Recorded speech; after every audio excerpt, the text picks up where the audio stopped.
então vai ser assim, ó, a gente vai respondendo as perguntas que vierem pelo aplicativo ou pela papeleta também, para quem não tiver com a funcionalidade em dia aí, e vocês vão respondendo. Quanto mais rápido, mais objetivamente, mais perguntas, mais a gente consegue atender. Beleza? Beleza. Jane, o que nós temos aí?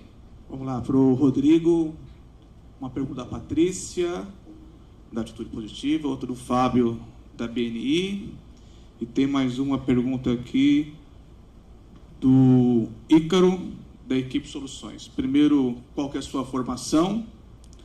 Você falar um pouco sobre propósito, o que te motiva hoje também, perguntou aqui a Tatiane, da Futuro Empregos.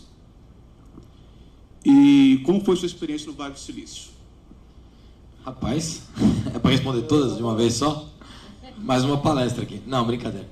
Bom, em primeiro lugar, minha formação, eu tenho que confessar que eu nunca fui um bom aluno, assim como professor. Eu acho que eu fui me formar na escola da vida. Mas primeiro, segundo e terceiro colegial, eu estudei à noite já. E aí, quando eu parei de jogar futebol, eu tinha vivido em 3 outros países, que era Alemanha, Portugal e Estados Unidos. E eu tinha começado já 2 faculdades. Eu tinha começado a faculdade de Direito, na FIG. Fiz acho que uns 3, 4 meses. Aí eu estava jogando bola, parei, fui morar em algum lugar, não lembro agora. Depois eu comecei Educação Física lá de novo. Mais 2 meses, também fui jogar em outro lugar. Quando eu parei de jogar, eu fui para a ONG. E aí eu fiz Gestão de Negócios. E aí me formei lá, mas na verdade o que aconteceu foi que eu tive uma conversa com o professor Veronese. Eu, no meio da faculdade, eu criei o programa. Já no primeiro ano da faculdade, eu criei o programa de TV. E aí eu contratei 2 professores lá para me ajudar, inclusive, na época. Então essa é a minha formação. Acho que tem muito da escola da vida. Enfim, acho que se a gente entrar no tema educação depois, acho que eu posso falar um pouco mais sobre isso. A pergunta número 2 é propósito. Cara, em relação ao propósito é o seguinte, quem fez a pergunta? A pergunta sobre propósito foi o Fábio Torres, da BNI. Tudo bem, Fábio? Cadê você? Careca? Ah, tá bom. O Fábio, cara, eu acho que assim, é muito legal a tua pergunta, porque para mim ela passou a ser a essência da minha vida, né? Eu não faço nada hoje, cara, nada assim. Tem hora que meu pai às vezes me questiona um pouco, ele fala, cara, você ficou doido, bicho. Eu não faço mais nada se não tiver alinhado com os meus propósitos, se não tiver alinhado com o que eu acredito para mim. Nada. O que você imaginar. Eu, às vezes, você vai se surpreender, na verdade. Que eu falo, ô Rodrigo, não sei o que. Eu falo, não tô com vontade. Pô, mas você podia ser um pouquinho mais educado. Então, eu tô tentando, mas eu não faço mais, cara. Não faço. Se não tiver alinhado com o que eu acredito, com os meus propósitos, eu não faço. E dentro da minha filosofia, dentro do meu propósito, hoje o que eu busco é a geração de impacto, né? É a transformação de vidas. Então, quando você vai para a sala de creations, por exemplo, a gente transforma o hábito alimentar das pessoas e com isso melhora a qualidade de vida. Quando você vai para Puro Digital, a gente transforma a cultura das companhias que a gente atende. Hoje a gente atende empresas como Schneider Electric, como o Grupo Saint-Gobain, e no fundo o que a gente faz lá é mudar a cultura da organização.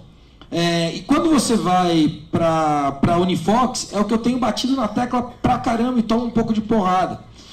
E quando você vai para a Hands-On, que hoje está em 133 países, o que a gente faz, o nosso propósito ali é transformacional, né? É transformar as pessoas, é mostrar para as pessoas o seguinte, foca nas suas forças, não nas suas fraquezas, tá certo? Porque é o seguinte, eu não tenho dúvida que qualquer um de vocês aqui nessa sala hoje é melhor do que eu em alguma coisa.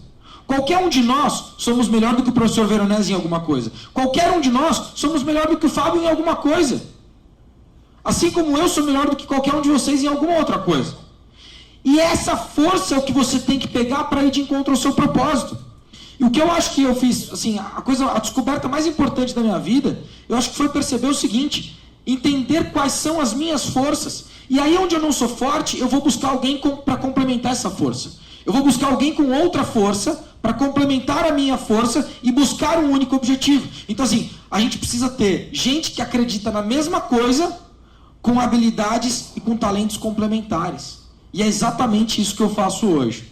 Essa é a do propósito. Número 3 Vale. é do Vale. Vale. Como foi no Vale? Vale. Cara, o Vale foi o seguinte, quando eu cheguei no Vale, logo na chegada, na largada, eu falei, nossa, Vale do Silício. Para quem não sabe onde é o Vale do Silício, fica na Califórnia, ao norte da Califórnia, próximo a São Francisco, e lá foram criadas empresas como Google, Facebook, Apple, HP, todas as empresas que hoje estão revolucionando o mundo, o hábito das pessoas, foram criadas lá.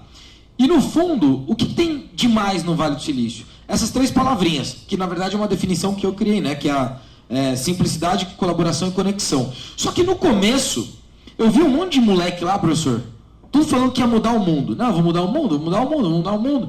E a molecada entre 20 e 28 anos, 20 e 25 anos. Para vocês entenderem o Vale do Silício hoje, 70% do Vale do Silício não é de lá. 70% vem do mundo inteiro. E é gente que vai para lá para mudar o mundo. 43% do capital de risco do mundo hoje está no Vale do Silício. Só que quando eu cheguei lá, eu percebi um monte de gente falando que ia mudar o mundo, mas no fundo era ainda muita meninada. E eu falei, esses moleques vão mudar o mundo, coisa nenhuma. Esses moleques nem sabem o que estão falando. E esse negócio desse Steve Jobs aí, esse cara deu uma sorte do caramba. Esse Sergey do Google deu sorte, esse Zuckerberg deu sorte. E eu é que era fudidão, que era lá de Guarulhos. Eu era o inteligentão, né? Inteligentão de Guarulhos. Cara, eu só tomei porrada daquele negócio. Porque eu ficava naquilo, né? Eu não entendo nada de tecnologia, então eu vou fazer o seguinte, eu vou me proteger. E aí eu ficava lá com a minha arrogância. Escrevi um artigo esses dias sobre isso. Quando eu percebi que aquele ambiente era 1 bilhão de vezes mais forte do que eu, e que eu não ia mudar aquelas pessoas, e sim aquele ambiente é que estava me transformando, que eu me desarmei da minha arrogância e deixei aquele ambiente falar comigo, e deixei aquele ambiente me jogar para cima, eu fui transformado não como profissional, mas como ser humano.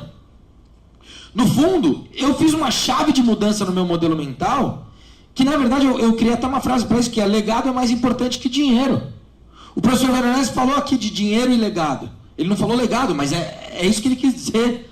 E quando eu entendi que legado era mais importante que dinheiro, eu falei, cara, é isso.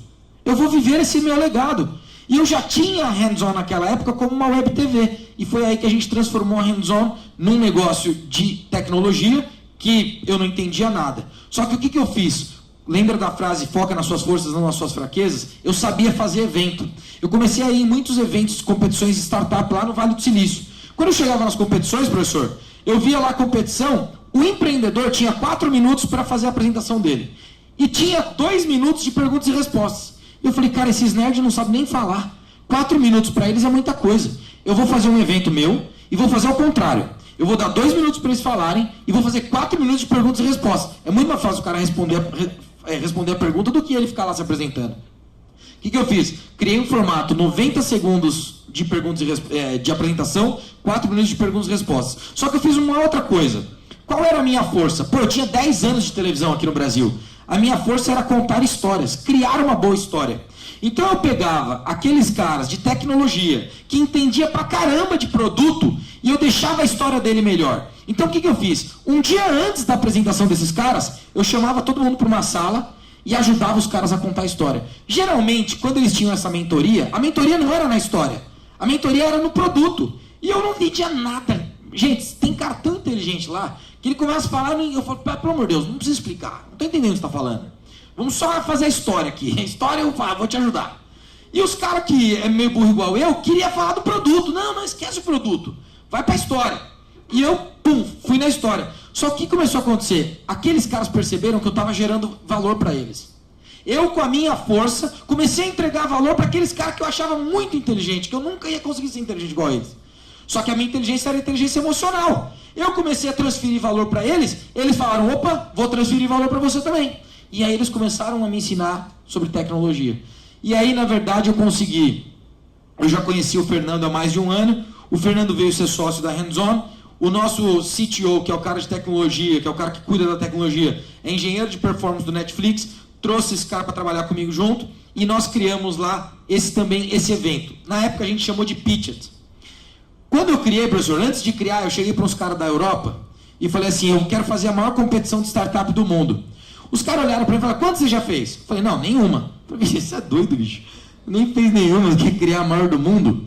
Eu falei, vai lá em Paris, lá que você vai ver nosso evento, E aí a gente conversa. Eu fui em Paris, chegou lá 4.000 pessoas, um evento tremendo. Eu falei, putz, beleza, vou arrebentar, vou entrar nesse evento aqui, fazer uma competição.